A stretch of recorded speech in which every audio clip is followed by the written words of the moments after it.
Vous allez avoir droit à un match très inhabituel, mais surtout spectaculaire et intense.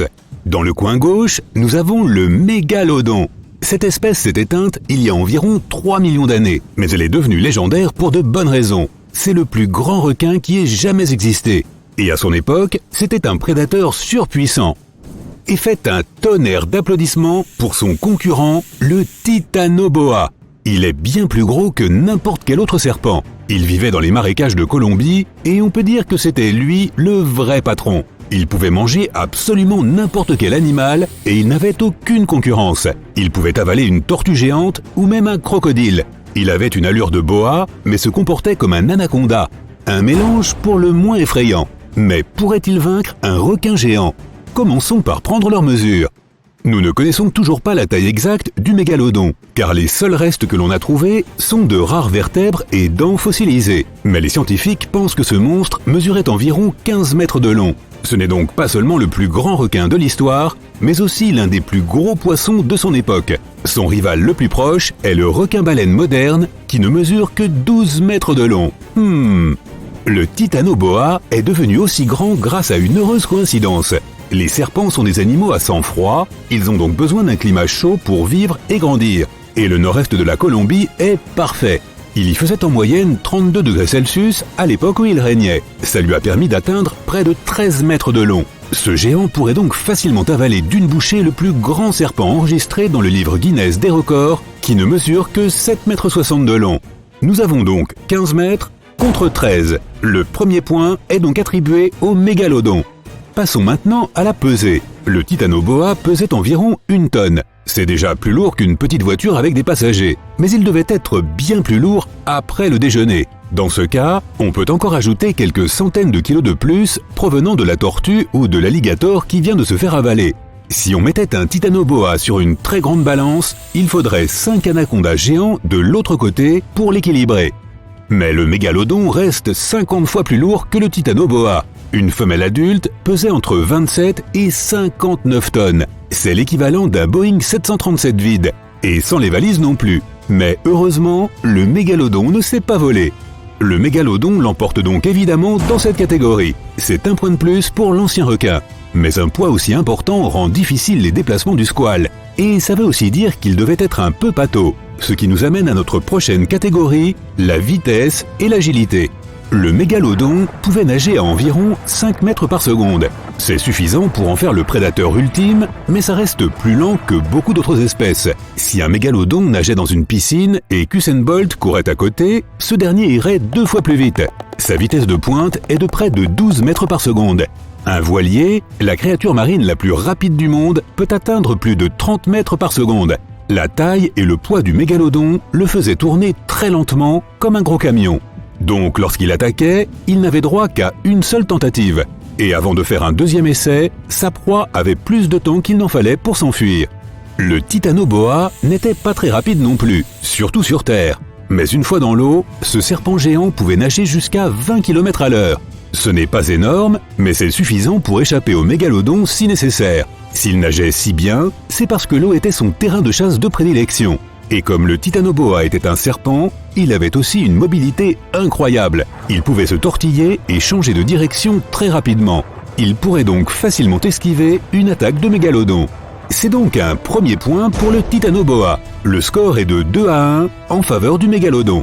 Catégorie suivante, compétences en combat. Le mégalodon était incroyablement intelligent. Il pouvait adapter sa tactique au type de proie qu'il chassait. Les scientifiques ont trouvé des traces de dents de mégalodon sur certains fossiles de baleines. Ces marques montrent que ce requin dirigeait ses morsures vers les parties vitales de ses proies pour les tuer rapidement. D'autres fossiles de victimes de mégalodon présentent de multiples fractures. Ceci est dû au fait que le mégalodon effectuait des attaques béliers surpuissantes pour assommer ses proies. Ce monstre de 50 tonnes pouvait facilement passer à travers un mur de béton. Sa cible n'avait donc aucune chance d'y survivre. Certains d'entre eux cassaient d'abord la queue ou les nageoires des baleines qu'ils chassaient afin de les empêcher de s'échapper, puis ils les achevaient tranquillement. Mais que ferait le Titanoboa face à ça ? Ce serpent géant n'était pas venimeux, mais ça ne l'empêchait pas de chasser des proies pouvant mesurer 4 mètres de long. Sa mâchoire avait une forme très particulière et lui permettait de rester accroché au corps de sa proie, empêchant à cette dernière de s'échapper. Le titanoboa utilisait des tactiques de chasse similaires à celles d'un anaconda ou d'un boa. Il se servait de ses puissants muscles et de son poids pour empêcher sa proie de bouger, épuisant cette dernière jusqu'à la rendre impuissante. Le titanoboa n'était donc pas seulement rapide et agile, il savait aussi se battre de manière passive, sans faire d'effort. Il gagne donc un second point. Le score est maintenant de 2-2. La victoire va donc se jouer au coude à coude. Il nous reste une dernière catégorie avant de savoir lequel de ces deux super prédateurs gagnera. Passons donc aux outils de combat. En plus de son attaque bélier, le mégalodon avait un autre atout dans sa manche, ou plutôt dans sa mâchoire. Ses dents mesuraient 18 cm de long, le record absolu pour toutes les espèces de requins connus. Et il en possédait environ 250 comme ça, disposées en 5 rangées. Elles étaient aussi très pointues, ce qui leur permettait de pénétrer la peau épaisse des grands animaux comme les baleines. Une mâchoire de mégalodon pouvait mesurer jusqu'à 2 mètres de large, et sa morsure était l'une des plus puissantes de tous les animaux de la planète. En plus d'être super dangereuses, les dents de mégalodon sont aussi très rares. L'une d'elles a été retrouvée en Australie occidentale. L'endroit exact où elle a été déterrée a été tenu secret, mais ça n'a pas empêché des individus de la voler. Elle se trouve désormais probablement dans une collection privée et malheureusement, les scientifiques ont perdu la chance d'apprendre quelque chose de nouveau sur cette espèce. Le titanoboa avait aussi une dentition redoutable. Ses dents étaient fines et pointues comme des aiguilles, courbées comme des hameçons vers l'intérieur de sa mâchoire. Cette particularité lui permettait de rester accroché à sa proie en lui évitant toute chance de fuite. Si la malheureuse proie tentait de se libérer, il ne faisait que se blesser encore plus. Et rappelle-toi que le titanoboa était incroyablement agile. Il pouvait donc frapper avec une vitesse incroyable. Laissons maintenant place au combat. Le titanoboa ne nageait jamais en pleine mer. Donc imaginons un mégalodon égaré dans une zone marécageuse peu profonde près des côtes colombiennes. Sur un tel terrain, il aurait encore plus de mal à se déplacer. Il lui suffirait de mordre une seule fois le titanoboa et le combat serait terminé. Mais comme il est plus lent que le serpent, il n'aura pas la possibilité d'abattre ses énormes mâchoires. Le titanoboa attaque le mégalodon, mais il a du mal à percer cette peau épaisse avec ses dents pointues, mais trop courtes. Finalement, le mégalodon a une ouverture et clôt le combat d'une seule morsure. Ce sont donc ces dents énormes qui auront fait la différence dans cette rencontre. Mastique bien. Ça nous fait donc 3-2 et la victoire va au requin géant. Qu'il s'agisse de quelque chose d'aussi simple qu'un bouton sur ton jean, ou d'une partie d'un mécanisme plus sophistiqué, voici 26 secrets sur des objets du quotidien que tu ne connaissais probablement pas. Tu utilises des poignées de porte tous les jours. Il est donc normal de s'inquiéter du nombre de germes qui pourraient s'y accumuler. Cependant, c'est en partie pour cette raison que l'on fabrique des poignées en laiton. Cet alliage a un effet antimicrobien et élimine les micro-organismes qui espéraient démarrer une colonie sur ta poignée de porte. Ton pantalon a cette 5e poche, qui est souvent considérée comme une petite poche inutile. À l'origine, elle était là pour fournir un endroit sûr à ta montre à gousset, ce qui s'est avéré nécessaire lors de son invention en 1901. Elle a ensuite continué à servir à des fins traditionnelles. Aujourd'hui, ça reste un endroit pratique pour glisser quelques tic-tac. Tu as probablement pris ces petits rivets sur tes jeans pour une sorte de motif décoratif. Tout comme cette petite poche. En fait, ils sont incroyablement importants. Ils sont là pour apporter un soutien supplémentaire aux zones qui supportent les parties les plus sollicitées de tes vêtements, les empêchant ainsi de se déchirer de façon embarrassante. Ce petit bouton à l'extrémité de ta ceinture de sécurité semble ne pas être à sa place. En fait, il est là pour que ta boucle reste toujours à l'extrémité, afin que tu n'aies pas à tripoter maladroitement ta ceinture de sécurité chaque fois que tu la mets. Tu es dans une nouvelle voiture ou une voiture de location et la jauge t'indique que le carburant commence à manquer. De l'intérieur, tu ne sais pas de quel côté se trouve le réservoir. Cela peut entraîner une perte de temps à la station-service. Pourtant, sache que le voyant de ta jauge à essence est doté d'une flèche qui t'indique de quel côté tu dois remplir ton réservoir. Certains modèles de voitures peuvent n'avoir qu'un tuyau en guise de voyant, mais alors il est représenté du côté où se trouve le réservoir. Faire de la randonnée dans la neige nécessite un type de chaussures particulier. Les chaussures adaptées ont également un œillet supplémentaire dans lequel ton lacet peut passer. En passant tes lacets dans ces œillets supplémentaires, tu apporteras plus de soutien à tes chevilles et à tes pieds, et tu auras aussi plus de stabilité pendant que tu marches. Lorsque tu marches, les ampoules sont aussi une source de préoccupation. La sueur dans tes chaussures crée une friction entre ton pied et celle-ci, ce qui contribue ensuite à créer les ampoules.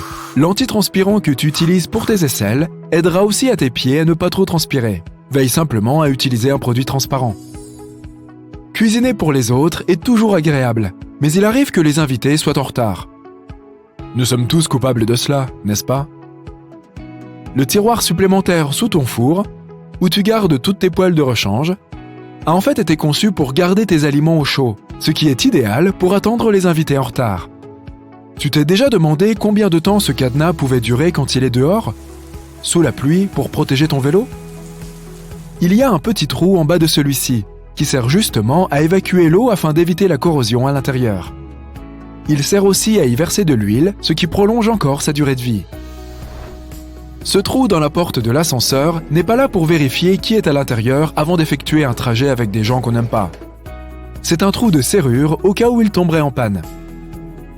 Les bouteilles de ketchup, de sauce et tous les autres condiments que nous aimons atteignent tous un niveau de remplissage où il devient difficile de faire sortir le contenu. En vain, tu essayes de le frapper, de le secouer et d'enfoncer des objets à l'intérieur pour encourager les savoureux condiments à sortir. Heureusement, il existe un moyen plus facile de le faire. Le marquage en haut de la bouteille suggère où il faut taper ou appuyer. La sauce sortira plus facilement et plus doucement, permettant à la gravité de pallier ta frustration.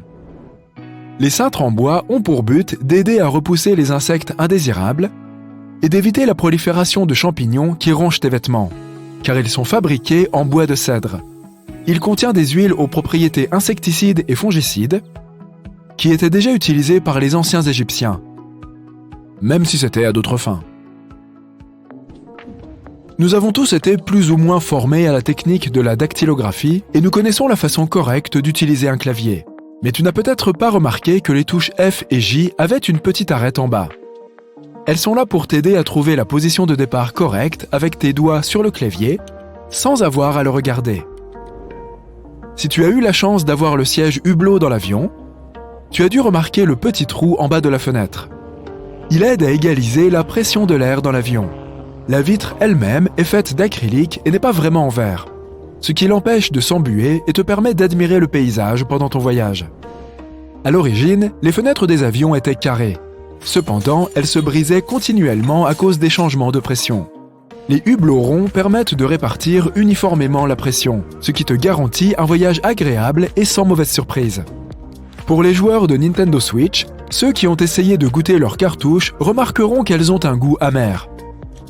Les fabricants l'ont ajouté intentionnellement, car la taille des cartouches de la Switch est très petite et pourrait représenter un danger pour les plus jeunes joueurs, qui ont peut-être tendance à mettre dans leur bouche des choses qu'ils ne devraient pas. Le goût amer du benzoate de dénatonium garantit donc que les cartouches ne seront pas goûtées trop longtemps. Les récipients de cosmétiques pour la peau portent un numéro secret. Il sert à t'informer de la durée d'utilisation du produit, afin de s'assurer qu'il ne provoque pas l'effet inverse en endommageant ta peau. Les capuchons des stylos ont un trou à leur extrémité. Ils ne sont pas là pour aider ton stylo à respirer et augmenter ses performances, mais pour t'aider à respirer, toi, au cas où, pendant que tu es assis en classe ou au travail, tu mâchouillerais ton capuchon et l'avalerais par mégarde. Pas de panique, les fabricants ont pensé à tout. Lorsque tu voyages en voiture ou avec tout autre moyen de transport terrestre, et que tu essayes de boire ta boisson gazeuse préférée avec une paille, tu as parfois du mal à le faire. Il suffit de tourner la languette de la canette pour que ta paille s'insère facilement à l'intérieur et qu'il soit plus facile de boire avec. Il y a toujours des boutons de rechange quand on achète de nouveaux vêtements, ainsi qu'un petit bout de tissu. Mais il est bien trop petit pour réparer la partie qui se déchire toujours en premier.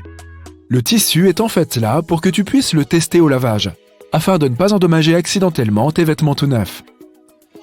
Il peut être difficile de déterminer la quantité de pâte que tu as besoin de faire cuire. Mais le trou à l'intérieur de ta cuillère à spaghetti, qui semble être là pour évacuer l'eau, est en fait là pour que tu puisses mesurer la quantité de pâte crue à faire cuire pour chaque personne. Les chaussures neuves sont toujours vendues avec des petits paquets étranges. C'est du gel de silice.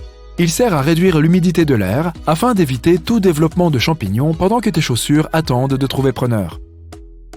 Il faut une bonne dose de chimie pour obtenir ce silice, et elle est très efficace, capable d'absorber 50% de l'humidité. Alors, assure-toi de ne pas la jeter. La prochaine fois que tu auras besoin de sécher tes appareils électroniques qui ont pris l'eau, c'est beaucoup plus facile que d'utiliser du riz. Il est déjà assez difficile de conduire de nuit, mais c'est encore pire lorsque le conducteur derrière toi allume ses feux de route.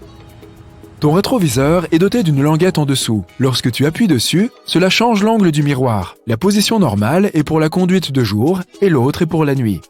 Cela t'aidera au cas où la personne qui conduit derrière toi a oublié de réduire ses phares.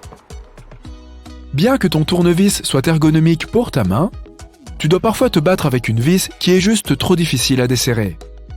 Le manche est également conçu de façon à pouvoir s'insérer facilement dans une clé à molette, ce qui te permet d'appliquer plus de force pour être sûr de pouvoir retirer cette vis récalcitrante.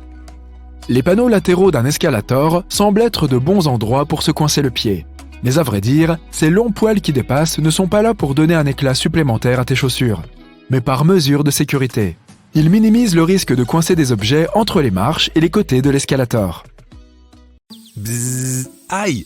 Rares sont les gens à n'avoir jamais été piqués par une abeille. Ce n'est définitivement pas une sensation agréable, mais les abeilles ne sont normalement pas des créatures méchantes. Tu as probablement juste effrayé la pauvre bestiole. Ces insectes sont très importants pour la pollinisation. Leur existence est l'une des principales raisons pour lesquelles nos plantes continuent de pousser. Les abeilles ne piquent que lorsqu'elles se sentent menacées. Si tu te fais piquer, cela signifie peut-être que tu t'es trop approché d'elles, ou plus grave encore, que tu t'es approché de leur ruche. Chaque ruche peut contenir entre 50 000 et 80 000 abeilles à miel. Tout comme nous, les humains, les abeilles font tout pour protéger leur maison. Mais au lieu d'alarmes et de systèmes de sécurité compliqués, elles utilisent leur dard pour repousser leurs ennemis. Lorsque les abeilles à miel piquent, elles libèrent une substance appelée phéromone. Les phéromones sont des composés chimiques qui affectent le comportement des animaux de la même espèce. Si une abeille te charge, les phéromones risquent de réveiller toutes les abeilles à proximité, et elles se joindront volontiers à la première assaillante. C'est un scénario que tu voudras à tout prix éviter. Voici un fait amusant. Seules les abeilles femelles peuvent piquer. Les mâles, ou faux bourdons, n'ont même pas de dard. Cela s'explique par le fait que le dard est un dispositif modifié de ponte des œufs. La reine des abeilles, plus grande que l'ouvrière moyenne, a aussi un dard. La reine a une taille moyenne d'un peu moins de 3 cm. C'est environ 2 fois la taille d'une abeille ouvrière ordinaire. En raison de sa grande taille, beaucoup de gens pensent que la piqûre de la reine des abeilles est la plus douloureuse. Alors plongeons dans le vif du sujet. Tout d'abord, les reines piquent rarement à cause de leur travail dans la ruche. La reine est l'abeille la plus importante de la colonie, car c'est la seule femelle qui puisse se reproduire. La reine a 2 tâches principales dans la ruche. Primo, elle produit des substances chimiques qui aident à unifier le reste des abeilles pour qu'elles puissent travailler ensemble. Secondo, elle pond beaucoup d'œufs, jusqu'à 2000 par jour. La reine est entourée d'abeilles ouvrières qui répondent à tous ses besoins à tout moment. Elles la nourrissent, elles collectent les phéromones de la reine et les distribuent, ce qui empêche les ouvrières de chercher une nouvelle reine. Mais bien qu'elle soit à la tête de la ruche, et qu'elle soit beaucoup plus grosse que les autres, la piqûre de la reine est en fait la moins douloureuse. C'est parce que les abeilles ordinaires ont des dards barbelés. Cela signifie que lorsqu'elles attaquent, le dard se plante dans ta peau, ce qui le rend très difficile à enlever. Le dard contient aussi du venin, riche en protéines. C'est ce qui provoque la douleur et affecte ton système immunitaire et les cellules de ta peau. Le dard continue à pomper du venin dans ton corps pendant plus de 10 minutes ou jusqu'à ce qu'il soit retiré. Mais contrairement aux ouvrières, les reines quittent très rarement la ruche. Leur principale tâche est de pondre des œufs, et c'est au reste de la colonie de protéger la ruche et la reine. C'est pourquoi les ouvrières sont celles qui ont le dard le plus puissant. C'est ainsi qu'elles peuvent écarter les dangers potentiels. La seule raison pour laquelle la reine aurait vraiment besoin de se défendre est contre les reines rivales. Pour cette raison, la reine n'a pas besoin de développer un méchant dard. Le sien est au contraire beaucoup plus lisse. Cela signifie que les barbillons ne se coincent pas dans ta peau, ce qui peut être très inconfortable. Mais si cela peut sembler rassurant, il y a tout de même une mauvaise nouvelle. Grâce au caractère lisse de son dard, la reine peut te piquer plusieurs fois. Le dard est attaché au tube digestif, aux nerfs et aux muscles de l'abeille, qui sont tous essentiels pour que l'abeille fonctionne normalement. Lorsque les ouvrières piquent, elles sont incapables de retirer leur dard à cause des barbillons. Et quand elles essaient de se libérer, ça ne se termine pas bien pour elles. A l'inverse, le dard de la reine ne reste pas coincé. C'est pourquoi elle n'en ressent aucune conséquence néfaste. Et encore, elle ne te piquera que si elle n'a pas un de ses gardes du corps à proximité, ce qui est très peu probable. Maintenant, quel est le pire endroit où se faire piquer par une abeille? Un homme appelé Michael Smith a décidé de le découvrir. Il s'est fait piquer sur 25 parties du corps différentes et a évalué chaque piqûre sur une échelle de douleur de 1 à 10. Il a découvert que la zone la plus sensible était les narines, avec une note de 9 sur 10, suivie de la lèvre supérieure qu'il a estimée à 8,7. Les 3 endroits les moins douloureux étaient le crâne, la pointe de l'orteil du milieu et le bras. Tous ces endroits ont obtenu un score de 2,3. Mais pour en revenir à la reine, comment une abeille ordinaire peut-elle obtenir ce titre? La reine des abeilles a rarement besoin d'être remplacée car elle peut vivre jusqu'à 5 ans, ce qui est énorme dans le monde des abeilles. Dans le même temps, une abeille ouvrière née en été ne survit généralement que 6 semaines environ. Mais si la reine décède ou se déplace dans une autre ruche, la colonie doit bien la remplacer. Pour ce faire, il faut une substance appelée gelée royale, que les abeilles nourrices sécrètent dans leur tête. Elles la donnent aux larves d'abeilles nouvellement écloses. C'est en fait un super aliment qui contient des tas de nutriments utiles, notamment de la vitamine B, des protéines, des hormones et des sucres. Après avoir nourri les bébés abeilles pendant 3 jours, les ouvrières sélectionnent seulement quelques larves et continuent à leur donner la gelée royale. Les autres auront un régime moins nutritif. La gelée royale déclenche de nouvelles phases de développement pour ces abeilles en pleine croissance. Et l'une des plus importantes est la croissance des organes spéciaux dont elles ont besoin pour pondre des œufs. Mais on ne comprend toujours pas complètement comment ce processus fonctionne. Certains scientifiques disent que ce n'est pas la gelée royale elle-même qui fait qu'une abeille se transforme en reine. Ils pensent que c'est l'exclusion d'autres composés chimiques naturels à base de plantes du régime alimentaire de la reine. Mais même si nous ne sommes pas sûrs à 100% de la façon dont ces abeilles spéciales apparaissent, nous savons pourquoi il n'y a qu'une seule reine à la fin. Lorsque la première reine émerge, elle cherche les autres abeilles qui ont été nourries avec la même gelée royale. Puis, elle élimine la concurrence. Si plusieurs reines émergent en même temps, il est temps de préparer le popcorn. Elles vont s'affronter dans un combat épique jusqu'à ce qu'il n'en reste plus qu'une. Et c'est ainsi que les abeilles obtiennent leur reine. Les autres abeilles de la ruche ont aussi des tâches importantes. Elles doivent notamment chercher de la nourriture, s'occuper des jeunes larves et construire des rayons de miel. Les faux bourdons, ou abeilles mâles, ont un travail simple et unique. Ils s'accouplent avec la reine. Et quand ils n'essaient pas de s'accoupler, ils puisent dans les réserves de miel et ne font à peu près rien. Les abeilles femelles, ou abeilles ouvrières, font tout le reste. Elles gardent la ruche propre, s'occupent des larves, s'occupent de la reine, stockent le miel, construisent les alvéoles, butinent, gardent le nid, pollinisent et nourrissent même les abeilles mâles. Chaque abeille sait exactement quel travail elle doit faire, car leurs hormones spécifiques activent des parties de leur patrimoine génétique qui leur indiquent ce qui doit être fait et quand cela doit être fait. Les abeilles ont 4 phases de travail dans leur vie. La phase 1 commence environ 3 semaines après leur naissance. C'est à ce moment-là qu'elles se mettent au travail pour nettoyer les cellules d'où elles sont sorties. 3 jours plus tard, elles entrent dans la phase 2. Dans cette phase, elles sont chargées de nourrir les autres abeilles. Cela dure environ 1 semaine. Ensuite, elles entrent dans la phase 3. Elles s'éloignent davantage du centre de la ruche et deviennent des aides polyvalentes. Elles construisent les rayons de miel et gardent l'entrée de la ruche. Cette période dure également environ 1 semaine. Après cela, elles entrent dans la 4e et dernière phase, la phase de butinage. C'est certainement la partie la plus dangereuse de la vie de nos amis à rayures. C'est là qu'elles quittent la ruche, cherchent du pollen, le rapportent à la maison et nourrissent la colonie. Elles laissent également une empreinte malodorante sur les fleurs qu'elles touchent lorsqu'elles collectent le pollen. Ainsi, elles peuvent savoir si leurs cousines sont passées par là ou si c'est une étrangère. Parfois, elles découvrent même leurs propres empreintes. Cette phase ne dure cependant pas très longtemps. Seulement une dizaine de jours, car elle fatigue beaucoup les abeilles. Après une vie si courte, où elles travaillent sans relâche, les abeilles ouvrières quittent ensuite la ruche pour ne plus jamais y revenir. Si une ouvrière décède à l'intérieur de la ruche, des abeilles croque-morts spéciales portent son corps en dehors. Mais même si la vie des abeilles est courte, ce modèle semble très bien fonctionner pour l'espèce. Après tout, elles existent depuis plus de 130 millions d'années. La Lune éclaire doucement les eaux noires de l'océan. Un épais brouillard les recouvre d'un silence inquiétant. Soudain, le grincement des planches de bois brise la quiétude du moment et les vagues se mettent à onduler. À travers le brouillard, on aperçoit la silhouette d'un vieux grand navire. Sa coque est rouillée et une étrange impression glaçante s'en dégage. Mais le plus troublant, c'est qu'il n'y a personne sur le pont. Le navire navigue sans équipage. Non, ce n'est pas le bateau mythique hollandais volant, mais un véritable bateau fantôme.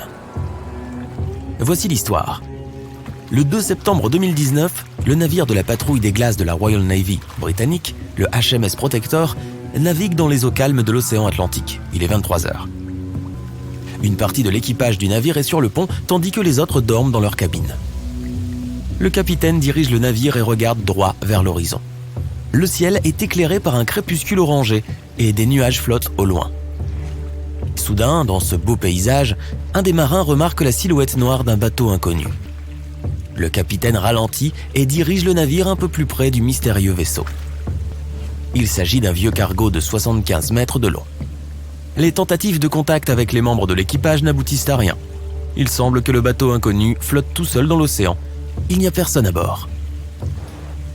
Du moins, personne de vivant. Le pont du navire craque à force de se frapper sur les vagues. Le soleil est sombre sous l'horizon et il fait nuit. Le navire a soudain l'air terrifiant. Les marins britanniques n'osent pas monter sur cet étrange pont. Ils prennent une photo, la publient sur Internet et s'en vont. Beaucoup de gens sur Internet vont alors imaginer que les marins ont rencontré un vrai bateau fantôme. 5 mois plus tard, un événement se passe dans le village de Ballycutton, dans le comté de Cork, en Irlande. Un habitant quitte sa maison tôt le matin pour aller faire son jogging quotidien. Tout va parfaitement bien. Musique dans les écouteurs, de l'air frais dans les poumons et un paysage panoramique à couper le souffle. Le jogger court le long de la route sur la côte de la mer Celtique. Une forte tempête s'est produite la nuit passée, mais maintenant la mer semble calme. L'homme court sur le sommet d'une falaise basse et remarque un énorme navire. Un vieux cargo rouillé de 75 mètres de long gît sur la plage, au beau milieu des rochers. Il n'y a personne à bord. On dirait que le navire est là depuis des lustres, mais le jogger est certain qu'il n'était pas là la veille. On découvrira un peu plus tard qu'il s'agit du même navire que les marins du HMS Protector ont vu 5 mois auparavant à des milliers de kilomètres de cet endroit. Le cargo, appelé l'Alta, a été construit en 1976. Personne ne sait qui l'a utilisé pendant tout ce temps et à quelle fin. Tout ce qu'on sait, c'est qu'en 2017, le navire a été acheté par un nouveau propriétaire et que celui-ci y a hissé le drapeau de la Tanzanie. Il est important de préciser que presque tous les navires de marchandises sont équipés de SIA, système d'identification automatique, moyen nécessaire pour suivre les mouvements des navires dans l'océan. Or, depuis 2015, quelque chose d'étrange a commencé à se produire avec le SIA de l'Alta. Le navire a disparu des satellites, puis a refait surface. Au cours des dernières années, il a aussi changé de nom et de nationalité. Il n'est pas surprenant que son SIA se soit éteint et allumé à de nombreuses reprises. On dit que certains de ceux qui désactivent le SIA sur leur navire le font pour masquer des activités illégales. Le capitaine du navire, quel qu'il soit, ne voulait manifestement pas montrer les mouvements de l'Alta. Comme l'a montré le SIA en 2017, le navire avait navigué près des villes portuaires grecques. L'Alta a fait 12 escales dans 3 villes de différentes parties de la Grèce. Puis le signal du SIA a disparu, et 10 mois plus tard, l'Alta est réapparu près de la côte nord de l'Afrique, à 2000 km de la Grèce. En septembre 2018, le navire naviguait à environ 2200 km au sud-est des Bermudes. Et c'est à ce moment-là que les membres de l'équipage ont commencé à rencontrer des problèmes. Il y avait 10 personnes à bord de l'Alta. Le 19 septembre, le moteur du navire est tombé en panne en plein milieu de l'océan Atlantique. Le rivage le plus proche était très éloigné. Le navire a commencé à dériver. Les jours passaient et l'équipage n'arrivait pas à réparer le navire. Les réserves de nourriture s'épuisaient. L'équipage a commencé à paniquer et à essayer de contacter quelqu'un. La situation a empiré car un fort ouragan s'approchait de l'endroit où le navire était tombé en panne. Les membres de l'équipage ont contacté les gardes-côtes américains. Le 2 octobre, un hélicoptère s'est dirigé vers le navire. Des vivres et de l'eau ont été déchargés sur l'Alta. Cela a permis à l'équipage de patienter plusieurs jours de plus. Environ une semaine plus tard, un bateau de sauvetage a parcouru environ 2400 km pour rejoindre l'Alta et sauver les marins échoués. Les sauveteurs américains ont réussi leur mission juste avant le début de l'ouragan. Tout l'équipage du navire naufragé a été emmené à Porto Rico. L'Alta est resté à la dérive dans l'océan. Au bout d'un certain temps, un autre navire est arrivé pour le remorquer jusqu'à la côte de la Guyane.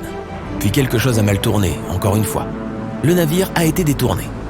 Qui l'a fait et pourquoi, cela reste un mystère jusqu'à ce jour. Mais pour une raison inconnue, les voleurs ont décidé par la suite d'abandonner le navire et l'ont laissé dériver dans l'océan. Pendant près d'un an, il a été impossible de suivre la position du navire. Puis en septembre 2019, le vaisseau a donc été retrouvé par la Royal Navy britannique. On ne sait pas comment l'Alta a pu parcourir la distance à travers l'Atlantique et s'échouer sur la côte irlandaise. Une enquête a été lancée en Irlande. Il leur faut à tout prix identifier le propriétaire du navire et trouver une personne responsable qui se chargera de le remorquer. Mais absolument personne n'a été retrouvé. Un jour, un inconnu a appelé les autorités irlandaises et s'est présenté comme le propriétaire du navire. Mais il n'a fourni aucune preuve. Plusieurs barils de pétrole ont été trouvés à bord de l'Alta. Pour démanteler le navire, les autorités irlandaises devront dépenser environ 10 millions d'euros. Les habitants de la région sont eux aussi agacés par l'épave. La corrosion du métal est nocive pour l'environnement. Des enfants se sont déjà glissés à bord et ont publié des vidéos sur Internet depuis l'intérieur du navire abandonné. Le sort de l'Alta n'est toujours pas décidé. Il est encore là. Ce vaisseau a navigué dans l'océan pendant seulement 2 ans. Maintenant, essayons d'imaginer qu'un autre ait pu dériver pendant 38 ans. Pendant toutes ces années, personne n'a pu rattraper ce navire et les gens le cherchent encore. Ce navire s'appelle le SS Beikimo. C'était un navire marchand qui appartenait à une société commerciale canadienne. En 1931, il s'est retrouvé coincé dans les eaux glacées au large de l'Alaska. Une forte tempête de neige a commencé, l'équipe a attendu 1 semaine pour que cela se termine, mais la tempête ne faisait que s'intensifier. Un jour, le climat s'est un peu amélioré et une partie de l'équipage a été évacuée vers la ville la plus proche. Une autre partie de l'équipage, accompagnée du capitaine, a installé son camp près du navire. La tempête a repris et ne s'est plus arrêtée pendant longtemps. Le blizzard était si fort que le capitaine du navire ne pouvait voir au-delà de son bras. Finalement, quand la tempête s'est terminée, le capitaine a constaté que le navire avait tout simplement disparu. Il décida que le Beikimo avait dû couler. Mais 1 semaine plus tard, le navire a été retrouvé à la dérive près de l'endroit où il avait été perdu. La coque du navire était si endommagée qu'il était dangereux pour lui de naviguer. Le capitaine a décidé de l'abandonner. Cependant, il n'a pas coulé. Pendant les 38 années suivantes, il a dérivé en différents points de la côte de l'Alaska. À plusieurs reprises, des personnes sont montées à bord, dont des habitants de l'Alaska et un groupe de chercheurs. Mais toutes les tentatives pour sauver le navire de la mer se sont soldées par un échec. Les opérations de sauvetage ont été ralenties par la glace flottante et le mauvais temps. La dernière fois que le navire a été vu, c'était en 1969. Il était gelé et bloqué par les glaces. En 2006, le gouvernement a créé un projet spécial pour retrouver le Beikimo. Cependant, depuis toutes ces années, le navire n'a toujours pas été retrouvé. On ne sait plus rien de lui. Il est probable qu'il ait enfin trouvé la paix et qu'il repose maintenant sur les fonds marins de la mer d'Etchuk. Savais-tu que les animaux voyaient le monde différemment de nous ? Prenons ceci par exemple. Les pigeons ont en fait une meilleure vue que les humains. C'est fou, non ? Alors, essayons donc de voir le monde à travers les yeux de certains animaux. Commençons par les serpents. Leur façon de voir le monde est totalement différente de la nôtre. Ils ont des récepteurs spéciaux sensibles aux infrarouges dans leur museau. Cela leur permet de percevoir la chaleur émise par les mammifères à son chaud. Maintenant, passons aux vaches. Ces grandes gaillardes ne voient pas les couleurs aussi bien que les humains. Elles sont incapables de percevoir la couleur rouge, car elles ne possèdent pas les récepteurs nécessaires dans leur rétine. Elles perçoivent donc seulement des variations de bleu et de vert. De plus, elles n'aiment pas quand quelqu'un s'approche d'elles par derrière. Leur vision est presque panoramique et la seule zone qu'elles ne peuvent pas voir directement, c'est l'arrière de leur tête. Alors, si jamais tu te faufiles derrière une vache, assure-toi de te faire remarquer. Les chevaux ont un angle mort juste devant leur visage, en raison de la position de leurs yeux. Cela signifie qu'ils ne peuvent pas voir les choses directement devant eux. De plus, ils ne perçoivent pas autant de couleurs que nous. Tout comme les vaches, leur monde est principalement composé de vert, de jaune et de bleu. Pauvres bêtes. Les yeux des poissons disposent de récepteurs ultraviolets et d'une lentille plus arrondie que la nôtre. Cela leur confère une vision à presque 360 degrés. En ce qui concerne les couleurs, ils sont capables de voir les mêmes que nous. Mais puisque la lumière se comporte différemment sous l'eau, ils ont du mal à distinguer le rouge et ses nuances. Les poissons des profondeurs peuvent facilement voir dans l'obscurité, ce qui est extrêmement utile. Les requins, en revanche, ne peuvent pas du tout distinguer les couleurs, mais ils voient beaucoup plus clairement sous l'eau que nous. Les oiseaux ont des façons assez uniques de voir le monde. Contrairement aux humains, ils peuvent distinguer la lumière ultraviolette. Cela les aide à différencier les mâles et les femelles de leur propre espèce, ainsi qu'à mieux se repérer dans leur environnement. De plus, ils sont très doués pour se focaliser. Ainsi, les faucons et les aigles peuvent se concentrer sur une petite souris dans un champ jusqu'à une distance de plus d'1 kilomètre. Un pigeon peut percevoir toutes sortes de petits détails. Donc, si jamais tu as besoin de repérer une fissure dans le trottoir, demande simplement à un pigeon. Et au fait, ils ont un champ de vision de 340 degrés et, de façon générale, leur vue est considérée comme 2 fois plus affûtée que celle des humains. humains. Et voilà, je suis jaloux d'un pigeon. Les insectes ont aussi des schémas de perception assez étranges. Les mouches, par exemple, ont des milliers de petits récepteurs oculaires qui travaillent de concert pour leur octroyer une vision globale de ce qui se passe autour d'elles. Et devine quoi? Elles distinguent tout au ralenti. De plus, elles peuvent également voir la lumière ultraviolette, ce qui les aide à communiquer. Les abeilles ont leurs propres problèmes. Ces petites créatures sont incapables de reconnaître la couleur rouge. Pour elles, cela ressemble juste à du bleu foncé. C'est fou, non? Passons aux rats. Ces petits gars ne peuvent pas non plus voir le rouge, mais ce n'est pas la partie la plus étrange. Chacun de leurs yeux se meut indépendamment, de sorte qu'ils voient double tout le temps. C'est étonnant qu'ils ne se cognent pas plus souvent contre les murs, n'est-ce pas?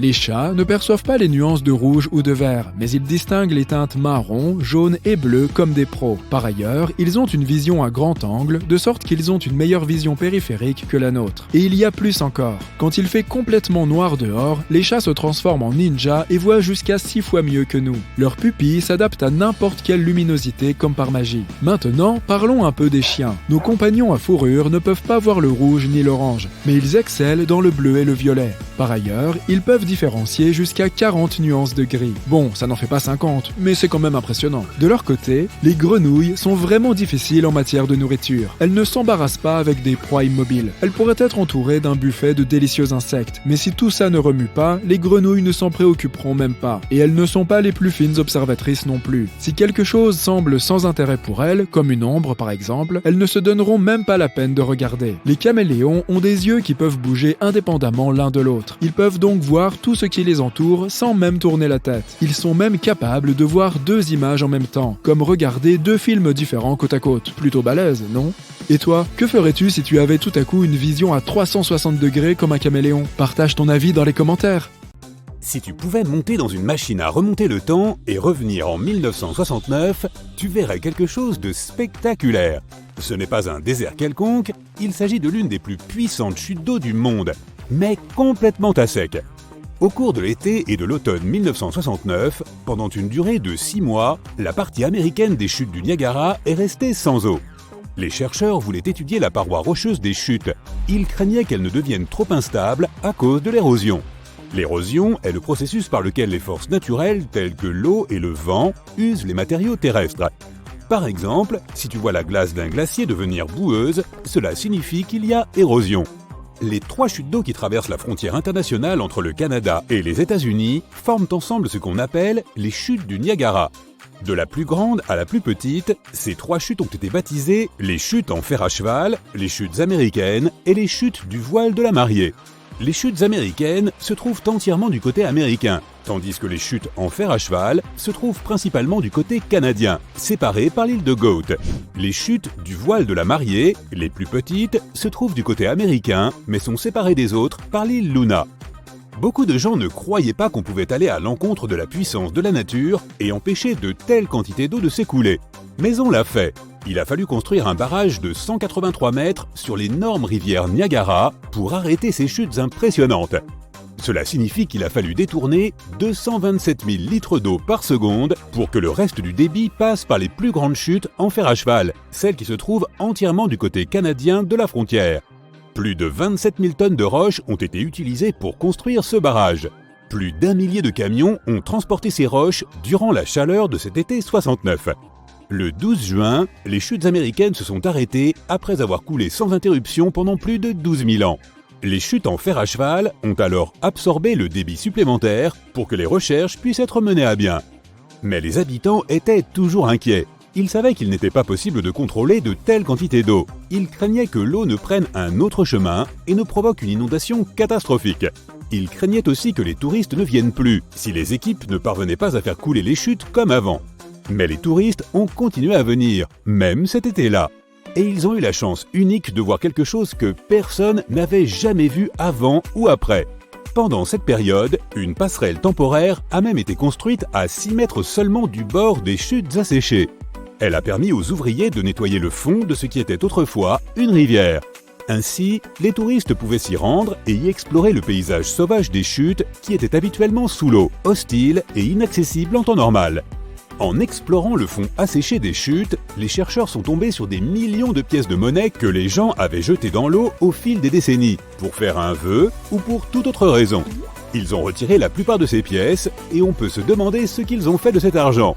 Quoi qu'il en soit, depuis quelques décennies, les touristes sont de plus en plus nombreux à venir ici. Imagine tout ce qu'ils pourraient trouver maintenant. De nouvelles pièces de monnaie, bien sûr, mais aussi des appareils photo perdus, des drones et des téléphones portables tombés, et d'autres objets que des visiteurs imprudents pourraient accidentellement avoir laissé tomber dans les chutes. L'idée de retirer toute l'eau et de transformer les chutes du Niagara en désert s'est avérée possible. Mais il faudrait peut-être recommencer. En 2020, les médias ont rapporté que 2 passerelles devaient être remplacées ou réparées.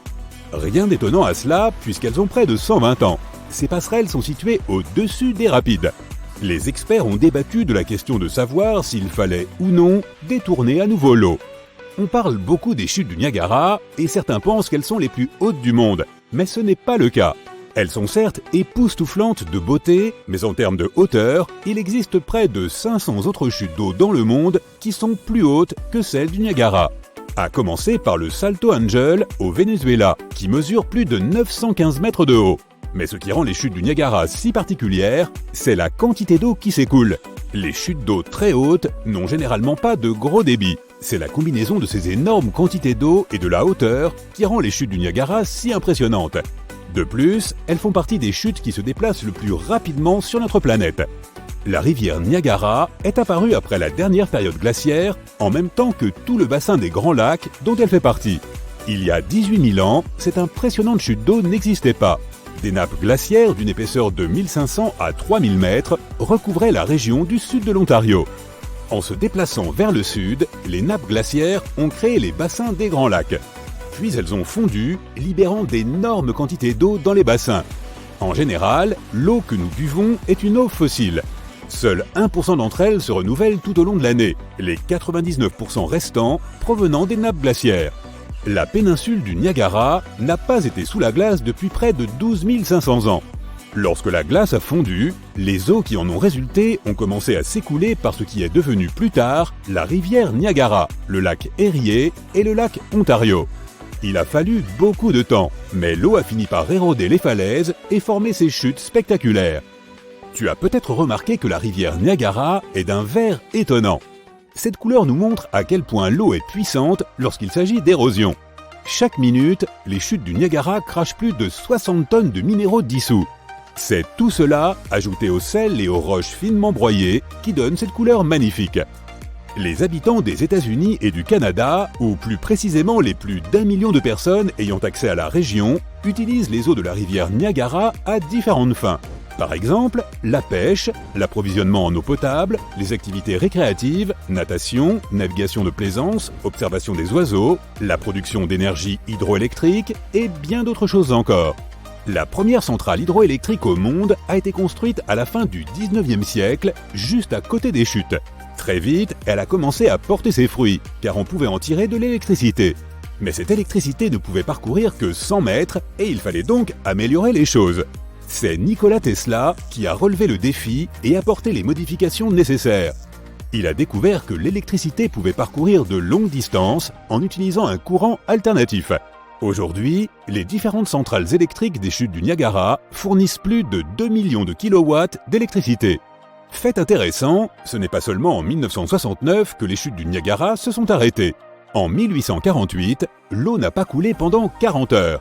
Les chutes étaient déjà très populaires auprès des touristes et constituaient une source d'énergie utile pour la population locale. Il n'est donc pas étonnant qu'ils aient paniqué. Mais cette fois, c'est la nature qui était en cause. La glace a bloqué la source de la rivière Niagara. Un fermier américain a été le premier à s'en apercevoir. C'était le 29 mars et il est allé se promener juste avant minuit. Il s'est vite rendu compte qu'il n'entendait pas le puissant grondement des chutes. Il s'est rapidement rendu au bord de la rivière et est resté bouche bée. Il n'y avait presque plus d'eau. Les usines et les moulins ont dû fermer parce qu'ils dépendaient de cette eau. Les tortues ne savaient plus où aller, les poissons sont morts, certaines personnes se promenaient sur le fond de la rivière, ramassant les petites choses qu'elles y trouvaient en guise de souvenir. Mais 2 jours plus tard, le 31 mars, les gens ont entendu un grondement lointain venant de l'amont de la rivière. Il se rapprochait et s'amplifiait jusqu'à ce qu'un mur d'eau apparaisse devant leurs yeux. L'une des plus grandes attractions du monde, que des millions de touristes visitent chaque année, était de nouveau en activité. magnifique et finalement invincible, comme la nature doit l'être.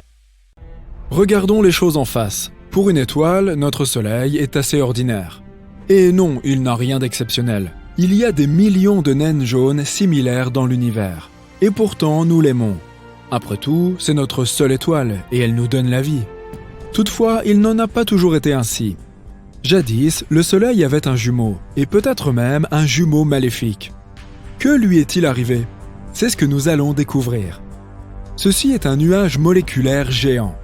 On les appelle aussi parfois des nébuleuses obscures. On y trouve tout un tas d'amas interstellaires remplis de gaz, de la poussière et des tonnes d'étoiles. Ces nuages n'ont pas de limite précise et prennent souvent des formes complètement folles.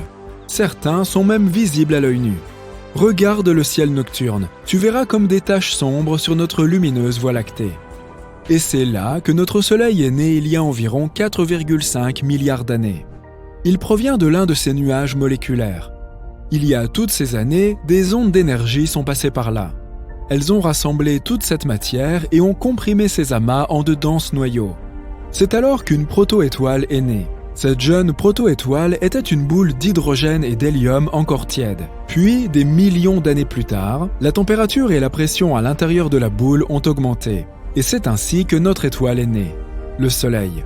Mais tout ce qui se trouvait dans ce nuage n'a pas contribué à sa formation. Un reste s'est mis à tourner autour de la nouvelle étoile. Et comme tu l'as peut-être deviné, cette matière s'est progressivement transformée en planète. Et notre Terre a vu le jour. Voilà comment notre système solaire a été créé. Mais il est possible que ce ne soit pas tout, et qu'au moment où notre étoile naissait, il en naissait aussi une autre, le jumeau perdu du Soleil, fabriqué à partir des mêmes matériaux. Mais qu'est-ce qui nous dit qu'il existe ? Récemment, des scientifiques ont créé des modèles afin d'en savoir plus sur la naissance des étoiles. Et ils leur ont révélé que la plupart des étoiles ne naissent pas seules mais en amas, ou tout au moins avec un frère. Après d'autres recherches, nos savants ont pu confirmer que les étoiles formées à l'intérieur des nuages moléculaires étaient le plus souvent accompagnées. Il arrive que les deux étoiles restent ensemble. Par exemple, la petite tournera autour de la plus grande. Elles peuvent même former des systèmes à étoiles doubles, triples et plus encore. En d'autres cas, leurs chemins divergeront. Pour toujours.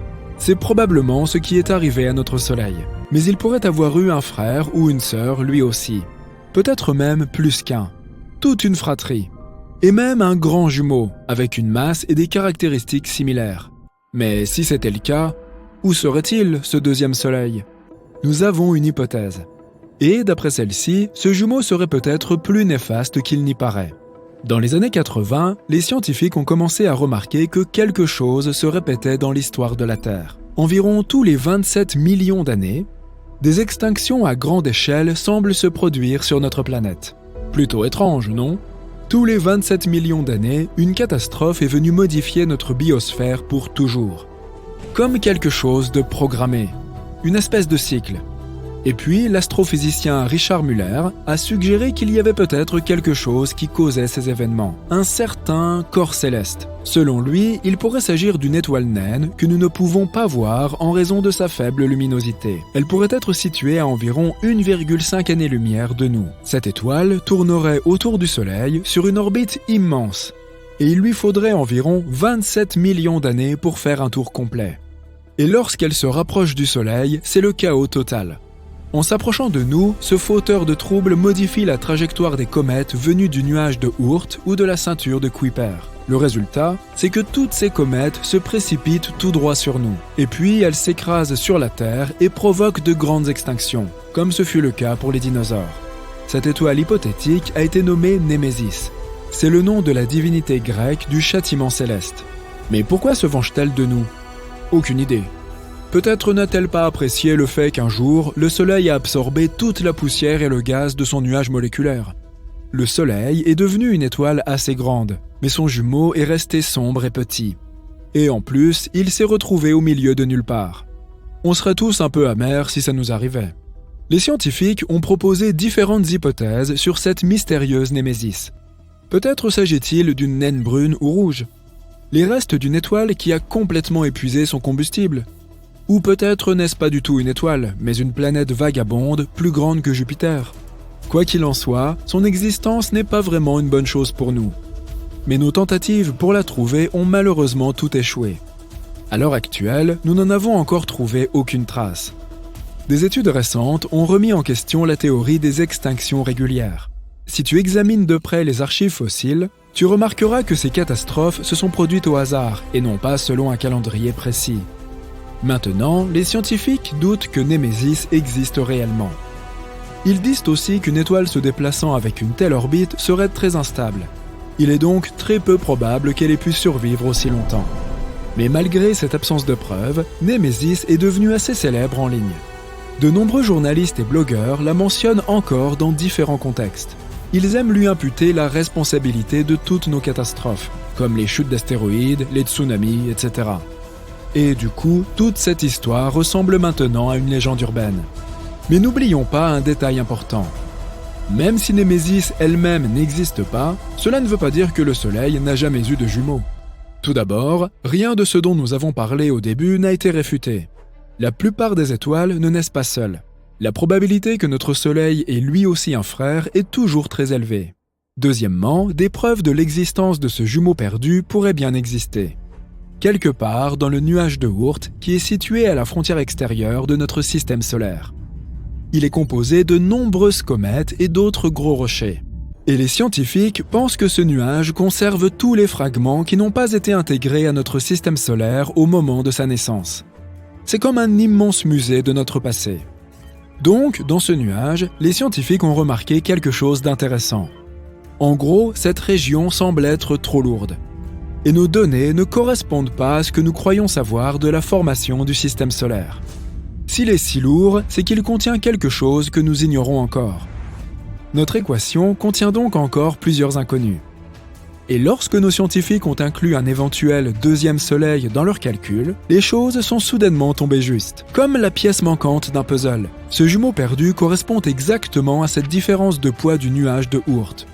Alors voilà, le Soleil a certainement eu un jour un jumeau. Mais que lui est-il arrivé? Et où est-il aujourd'hui? Malheureusement, cette étoile est sans doute déjà très loin. Probablement après leur naissance, le Soleil et son frère ont passé quelques millions d'années ensemble. Puis ils ont dû se séparer pour toujours. Maintenant, ce jumeau pourrait se trouver à des centaines d'années-lumière de nous.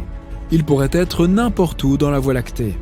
En théorie, nous pourrions le retrouver, mais ce serait assez difficile.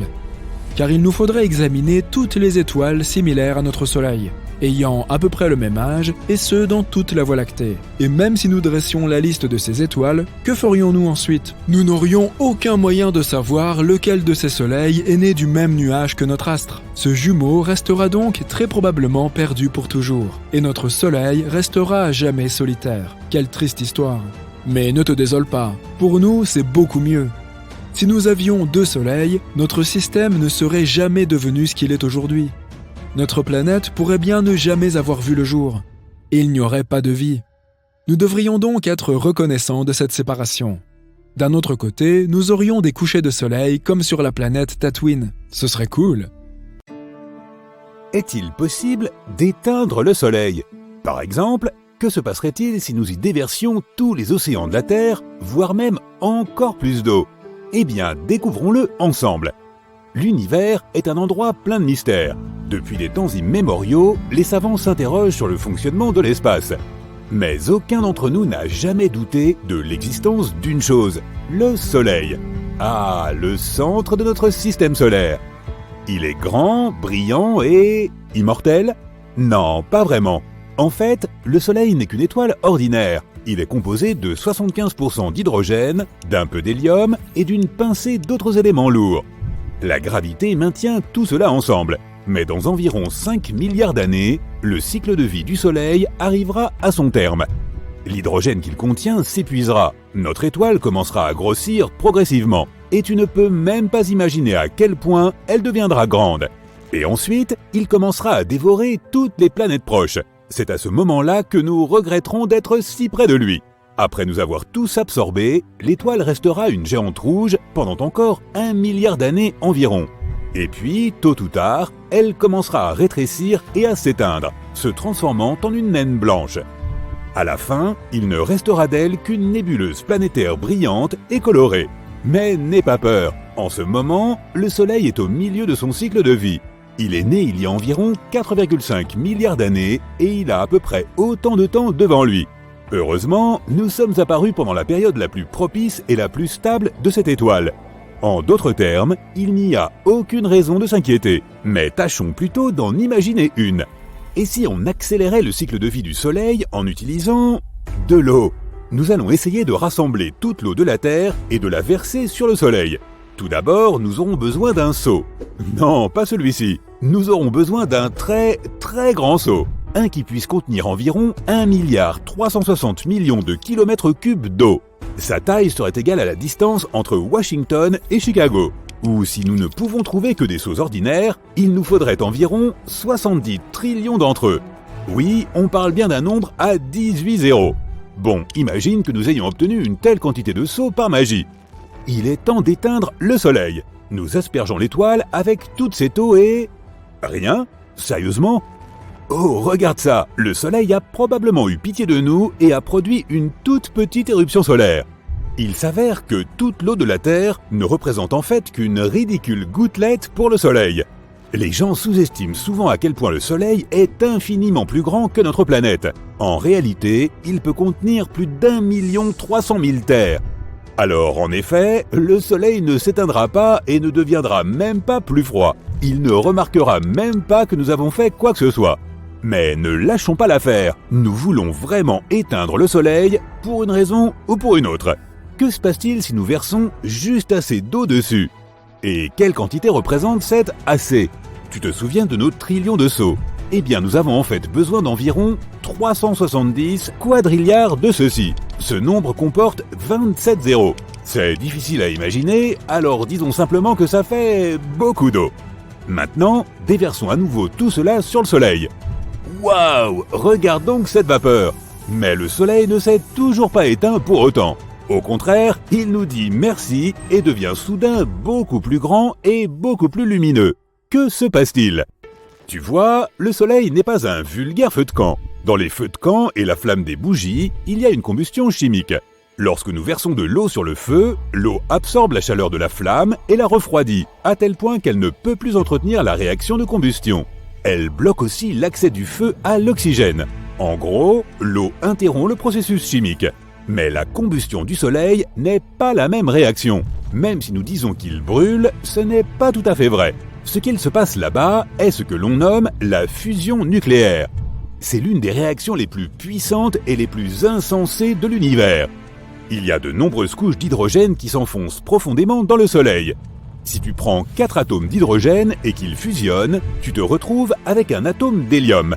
Lorsque nous parlons du Soleil, le processus est un peu plus compliqué. Lorsque l'étoile tente de produire cette fusion, les protons positifs se repoussent les uns les autres. Il faut donc beaucoup de force et d'énergie pour réussir à les presser ensemble. Heureusement, il existe une force magique dans l'espace, et c'est la gravité. Le Soleil occupe 99,8% de toute la masse du système solaire. C'est plutôt lourd, non? Et c'est toute cette masse qui maintient le Soleil ensemble à l'aide d'une incroyable force gravitationnelle. Ainsi, la gravité prend des billiards et des billiards de ces petits atomes d'hydrogène et les agrège ensemble à chaque seconde de chaque jour qui passe. Et lorsqu'ils entrent en collision, ils libèrent de l'énergie. Donc, contrairement au feu, le Soleil n'a pas besoin d'oxygène pour exister. Il a besoin d'hydrogène. Et nous savons tous que l'eau n'est autre que l'H2O. Elle est composée d'hydrogène et d'oxygène. C'est donc littéralement du carburant pour le Soleil. C'est comme essayer d'éteindre un feu avec de l'essence. Plus important encore, la masse supplémentaire ajoutée par l'eau rendra le Soleil plus lourd. Et maintenant, la gravité nous dit merci pour le coup de pouce. Et elle commence à faire entrer les protons en collision les uns avec les autres encore plus rapidement. Grâce à cela, la synthèse s'accélère. Super! Nous avons rendu le Soleil incroyablement puissant. Et maintenant, il nous a dévorés, ainsi que d'autres planètes proches. Et si nous continuons d'ajouter de l'eau, le Soleil finira tôt ou tard par s'effondrer sur lui-même. Il se débarrassera de ses couches extérieures et deviendra un trou noir. Génial! Maintenant, il va aspirer absolument tout ce qui se trouve alentour. Rembobinons rapidement car, de toute évidence, notre expérience sur l'eau était une erreur. Cette petite éruption solaire n'était pas si mal tout compte fait. Très bien, Nous voici de retour au soleil calme que nous connaissons. Mais il semble que nous ayons oublié quelque chose. Comment se porte notre Terre maintenant sans eau ? Eh bien, selon toute évidence, l'eau était d'une importance capitale pour la vie sur Terre. Qui l'eût cru ? Maintenant, il y a une énorme quantité de poissons inanimés et d'autres organismes marins qui gisent là où se trouvaient nos océans. Pauvres créatures ! Quant aux habitants des profondeurs, ils n'ont tout simplement pas supporté un changement de pression aussi brutal. Les algues et les coraux se sont également asséchés. Attends un peu, n'était-il pas responsable de la production de 50 à 80% de l'oxygène de la planète ? Oups, il est temps d'enfiler nos masques à oxygène. Et comment ça se passe sur la terre ferme ? Je veux dire, maintenant, tout n'est plus que terre ferme pour être honnête.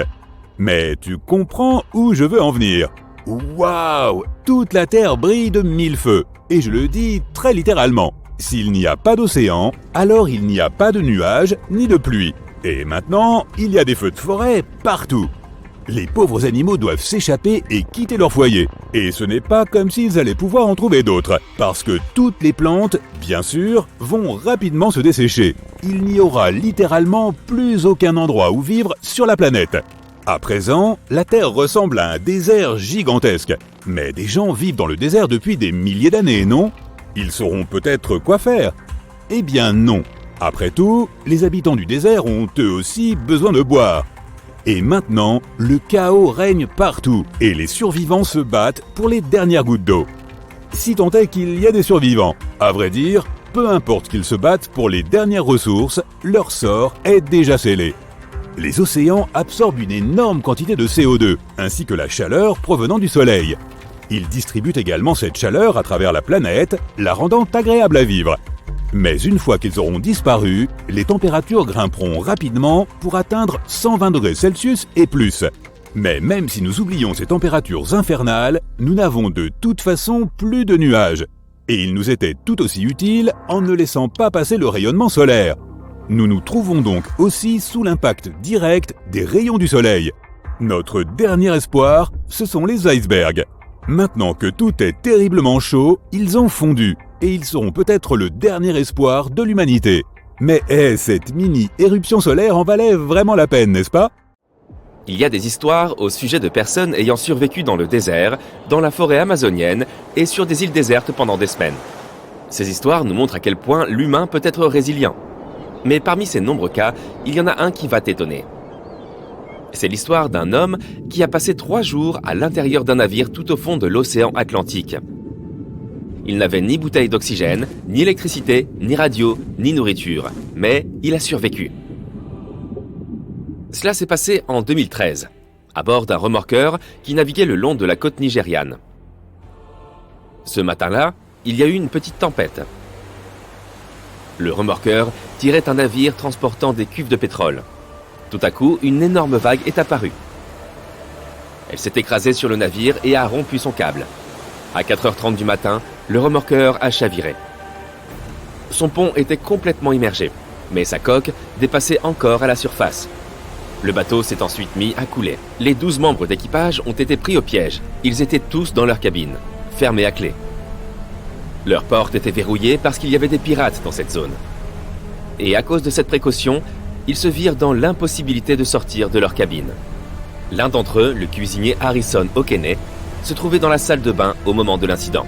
Il vit la pièce se retourner. Il tomba sur le plafond. Tous les objets lui tombèrent sur la tête. Il était abasourdi et ne comprenait pas ce qui lui arrivait. Lorsqu'il entendit les cris des autres membres d'équipage, il comprit que le bateau était en train de couler. Harrison fit tout ce qu'il put pour se relever. En s'agrippant aux parois, il réussit à sortir de la cabine. Le niveau de l'eau s'élevait maintenant au-dessus de sa tête.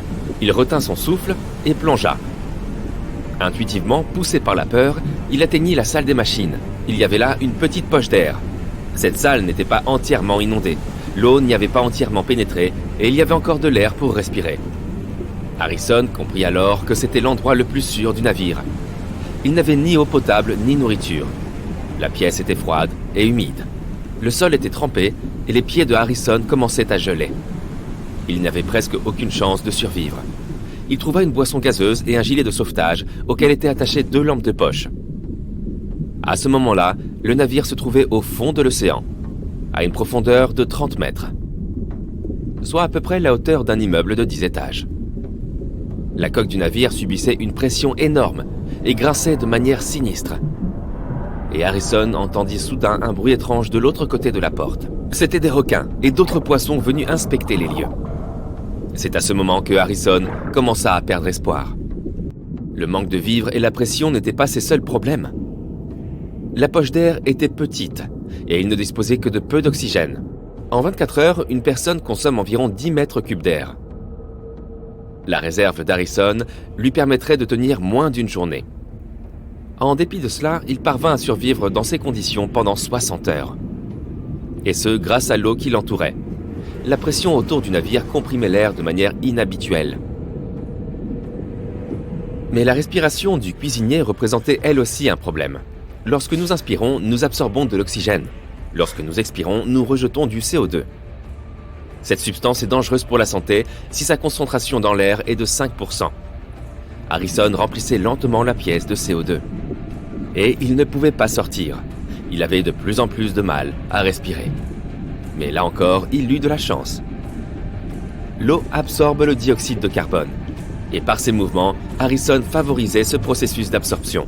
Ainsi, à son insu, il parvint à maintenir le niveau de CO2 au-dessous du seuil critique. Mais il n'était pas encore sorti d'affaire. Il courait le risque d'une crise d'hypothermie. Cela se produit lorsque la température de notre corps descend au-dessous de 35 degrés. Il fait souvent très froid et nos perceptions sont affectées. On ne comprend plus où l'on est, ni ce qui nous arrive. La conscience est altérée et certains individus chercheront instinctivement un endroit où se cacher. Ce comportement étrange est une réaction autonome du tronc cérébral et est similaire à la conduite adoptée par les mammifères sur le point d'hiberner. Certaines personnes se mettront même à creuser le sol à main nue. Il ne faut environ que 2 heures à un adulte pour geler et perdre connaissance. La cabine d'Harrison était remplie d'eau glacée. Il n'aurait pas survécu dans de telles conditions s'il était resté près du sol. Mais il parvint à construire une petite plateforme à l'aide d'un matelas. Cela lui permit de rester au-dessus de la surface. Les heures passant, la peur et le désespoir gagnaient de plus en plus l'esprit du pauvre cuisinier. S'il ne pouvait pas sortir, c'était pour de nombreuses raisons. L'une d'entre elles était que seul un peu de lumière pénètre à une telle profondeur. Et Harrison n'y voyait absolument rien. Sa boisson était presque vide et les lampes de poche ne fonctionnaient plus. L'homme se retrouva dans l'obscurité totale. Mais les secours étaient proches. Pendant que les sauveteurs cherchaient les éventuels survivants, il pensait à sa famille et à sa vie. À un moment, il vit des rayons de lumière à travers un trou de l'épave. Des plongeurs se trouvaient à proximité. C'était là sa seule chance de survivre. Harrison sortit de la poche d'air et nagea vers les sauveteurs. Il progressait dans l'obscurité. Mais la lumière provenant de la lampe du plongeur disparut soudain. Il essaya de retrouver le plongeur, mais celui-ci se trouvait maintenant de l'autre côté du pont. Il commençait à manquer d'oxygène, alors il retourna vers sa poche d'air. Ses poumons ne lui permettaient pas de continuer. Il faillit se noyer, mais il réussit quand même à atteindre la salle des machines. L'essentiel était de ne pas désespérer. Il pouvait encore s'en tirer.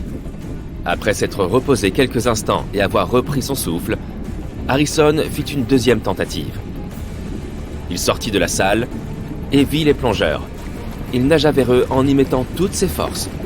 Le sauveteur ne vit pas Harrison. Alors notre cuisinier toucha sa nuque et attrapa fermement sa main. Le plongeur eut tout d'abord peur, mais il comprit vite qu'il avait un survivant en face de lui. Harrison nagea ensuite jusqu'à la salle des machines pour trouver un peu d'air, et le plongeur le suivit.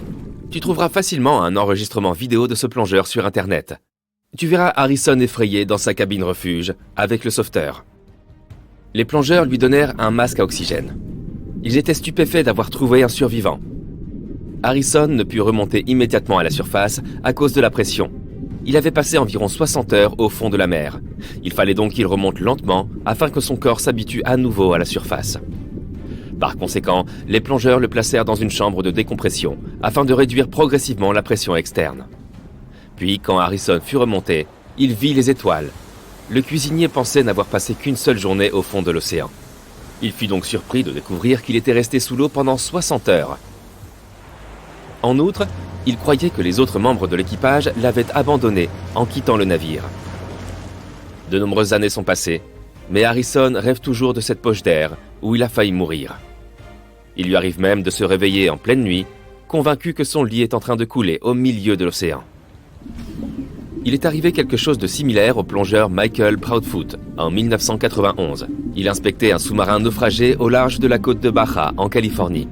Pendant qu'il était sous l'eau, il cassa accidentellement son détenteur de plongée et n'eut plus accès à l'oxygène de ses bouteilles. Il ne pouvait pas remonter à la surface, se trouvant à une trop grande profondeur. Il n'aurait pas eu suffisamment d'air dans ses poumons. Par chance, il trouva une poche d'air à l'intérieur du sous-marin. Il s'y réfugia et attendit les secours. Il resta sous l'eau dans une obscurité totale pendant 2 jours. Il se nourrissait d'oursins et buvait de petites quantités d'eau chaude trouvées sur place. Et les sauveteurs finirent par le retrouver. Michael Proudfoot a été secouru et a survécu.